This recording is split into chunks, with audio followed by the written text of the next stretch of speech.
Viren Khangriar presents class 10th Maths Hindi tutorial.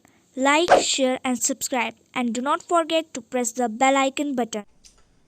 Class 10 के लिए chapter त्रिभुज और इसमें जो हमारा इम्पोर्टेंट थ्योरम बनती है, जो प्रमेय है, आधारभूत आनुपातिकता प्रमेय या आधारभूत समानुपातिकता प्रमेय, जिसको कि थेल्स प्रमेय के नाम से भी जाना जाता है और इसको इंग्लिश में कहते हैं बेसिक प्रोपोर्शनलिटी थ्योरम, यानी बीपीटी शॉर्ट फॉर्म इसका होता है। तो जो आधारभूत आनुपातिकता प्रमेय है, ये गणितज्ञ थेल्स ने दी थी और महत्वपूर्ण है हाई स्कूल बोर्ड एग्जामिनेशन के लिए। तो उसका कथन है, यदि किसी त्रिभुज के एक भुजा के समांतर अन्य दो भुजाओं को भिन्न भिन्न बिंदुओं पर प्रतिच्छेद करती हुई एक रेखा खींची जाए तो यह रेखा अन्य दो भुजाओं को समान अनुपात में विभाजित करती है। और इसको हम सिद्ध कैसे करेंगे? ये त्रिभुज है ए बी सी और इसमें भुजा BC के समांतर DE एक रेखा खींच दी गई है, जो कि अन्य दो भुजाएं AB और AC को भिन्न भिन्न बिंदु D बिंदु और E बिंदु पर प्रतिच्छेद करती है।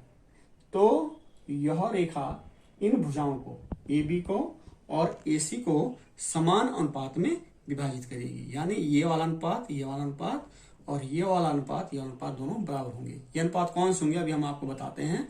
तो जो इस प्रकार के प्रमेय होती हैं, थ्योरम होती है, उनको सिद्ध करने के लिए पहला हमारे पास होता है गिवन। दिया क्या है? दिया है त्रिभुज ABC। ये लिख रहा है यदि किसी त्रिभुज में, तो ये त्रिभुज ABC BC के समांतर रेखा D खींची गई है और जो भुजा AB है और जो भुजा AC है, इसको D और E बिंदु पर प्रतिच्छेद करती है या काटती है। सिद्ध क्या करना है हमको कि समान अनुपात में विभाजित करती है ये रेखा। तो समान अनुपात कौन सा है? AD upon DB equal to AE upon EC। AD upon DB equal to AE upon EC हमको सिद्ध करना है। अब सिद्ध करने के लिए हमको यहाँ पे एक कंस्ट्रक्शन करना पड़ेगा, रचना करनी पड़ेगी। हमने क्या किया? BE एवं CD को मिलाते हैं। B से E और C से D को हमने बिंदुओं को मिला दिया है और जो बिंदु E है, इस E से AB पर एक लंब EF हमने खींच दिया, यानी लंबवृत्त का कोण बनाती हुई ये रेखा AB पर लंब हो गई। और ऐसे ही D बिंदु से, इस D बिंदु से AC पर हमने लंब खींचा है DG।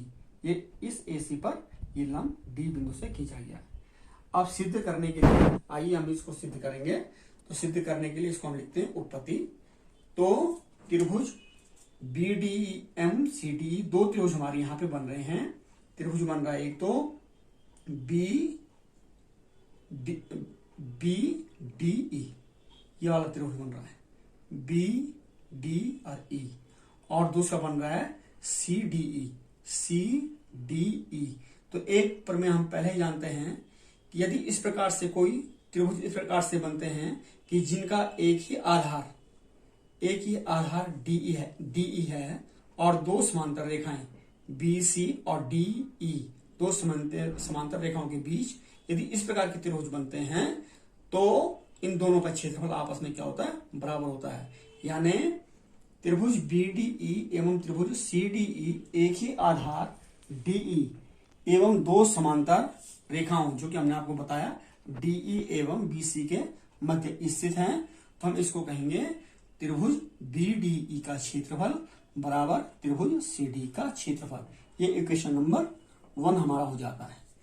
अब क्या होता है कि त्रिभुज ADE और त्रिभुज BDE का शीर्ष उभयनिष्ठ है। अब त्रिभुज ADE देखिए आप, ADE, ये त्रिभुज बन रहा है ADE और दूसरा त्रिभुज है BDE और इनका शीर्ष उभयनिष्ठ, एक ही शीर्ष यदि इनका है तो और एक ही आधार कौन सा इसका, एक आधार AD और एक आधार इसका बन गया आपका DB।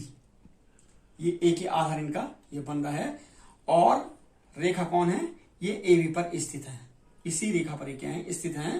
तो हम कहेंगे कि त्रिभुज ADE एवं त्रिभुज BDE का शीर्ष उभयनिष्ठ है तथा आधार AD और DB एक ही रेखा AB पर स्थित हैं। तो दोनों त्रिभुजों की जो ऊंचाई है उसको हम क्या लेंगे, उसको हम लेंगे EF, यानी दोनों त्रिभुजों की ऊंचाई EF ये 100 हो रही है, इसमें ये EF हो जाएगा।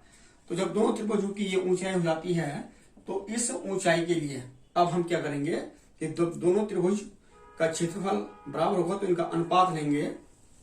ये हो जाएगा area of triangle ADE, area ये है क्षेत्रफल, ये ऐसे लिखेंगे इसको एरिया ऑफ ट्रायंगल BD, यानी area of triangle ADE whole upon area of triangle BDE। दोनों त्रिभुजों के क्षेत्रफल में अनुपात क्या हो जाएगा 1/2 आधार गुणा या ऊंचाई, और इसका BD का क्या हो जाएगा 1/2 आधार BD है और ऊंचाई EF है। यहाँ पे हाफ से कैंसिल हो जाएगा, EF क्योंकि उभयनिष्ठ है कैंसिल हो जाएगा, तो हमारे पास बच जाएगा AD अपॉन BD, जो कि ये AD अपॉन BD हमारा समीकरण नंबर 2 है। अब समीकरण नंबर 2 के बाद इसी प्रकार जो रेशो हमने निकाला था दो त्रिभुजों का, उस प्रकार हम त्रिभुज ADE और CD को लेंगे। इसमें ADE और CDE के लिए लेंगे तो इसके लिए जो DG है ये उभयनिष्ठ भुजा इसकी हो जाएगी, यानी उभयनिष्ठ ऊंचाई हो जाएगी। तो दोनों त्रिभुजों का यदि हम क्षेत्रफल का अनुपात लेते हैं, area of triangle ADE whole upon area of triangle CDE equal to half into base into height, तो base AE into height DG, और area of triangle CDE half into base into height, into को हम यहाँ पे sign भी लगा सकते हैं या आप डॉट से भी इसको प्रदर्शित कर सकते हो, EC इंटू DG। तो इसमें फिर हाफ से हाफ ये कैंसिल हो जाएगा, DG से DG कैंसिल हो जाएगा, तो हमारे पास आ गया AE अपॉन EC, ये समीकरण नंबर 3। अब जो समीकरण नंबर हमने 1, 2 पहले सॉल्व की हैं और ये समीकरण नंबर 3 आ गया है, तो हम ये भी कह सकते हैं कि समीकरण 2 तथा 3 का प्रयोग समीकरण 1 में करने पर, या समीकरण 1, 2, 3 से जो हम देखते हैं कि ये इनकी वैल्यू हम समीकरण 1 में रखते हैं, तो हमारे पास दोनों अनुपात जो आते हैं AD upon BD equal to AE upon EC, यानी इस त्रिभुज में AD upon DB equal to AE upon EC हो गया है। यानी किसी त्रिभुज में किसी एक भुजा के समांतर अन्य दो भुजाओं के भिन्न भिन्न बिंदुओं पर प्रतिच्छेद करती हुई एक रेखा खींची जाए तो वह अन्य दो भुजाओं को समान अनुपात में विभाजित करती हैं। तो ये हमारा थेल्स प्रमेय या आधारभूत आनुपातिकता प्रमेय सिद्ध हो जाता है।